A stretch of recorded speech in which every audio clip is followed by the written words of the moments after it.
42នេះសារាយកាយព្រឹកជាទទួលបានជ័យជំនះទូគូទី43ចេស្តាមហាចក្រីបារមីភាពស្វាយសាច់ភ្នំចាទូគូទី43នេះខ្ញុំសូមបង្អាក់បន្តិចដើម្បីរងចាំមើលលេខ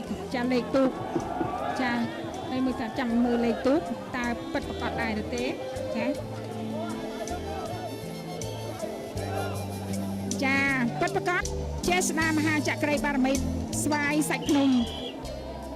ដែលអញ្ជើញមកពីខេត្តកំពង់ចាមហ្នឹងខ្សែទឹកខាងក្នុងបកាបកាត់មែនតែនជាមួយនឹងបារមីរាជសីសែនជ័យកងទ័ពជើងគោកចាកងទ័ពជើងគោកជាមួយនឹងទូកដែលអញ្ជើញមកពីខេត្តកំពង់ចាមបកាបកាត់គ្នាមែនតែនអត់ដឹងថាទូកមួយណាមានព្រៀបនៅឡើយទេចិត្តដល់ទីប្រត់តែនៅតែបកាបកាត់គ្នាឃើញថាទូកនេះ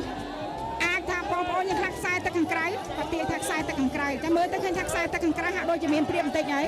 ជើងគោកចាទ័ពជើងគោកបញ្ជាការដ្ឋានកងទ័ពជើងគោកកំពុងតែមានព្រៀបតែខាងក្នុងកំពុងតែស្ដារអធិភាពតាមកំពុងតែតាមចេស្តាមហាចក្រីបារមីស្វាយសាច់ភ្នំអូយមកសកត់ក្បាលចាមកសកត់ក្បាលចាប់បាននៃខ្សែទឹកខាងក្រៅបារមីរាជសីសែនជ័យ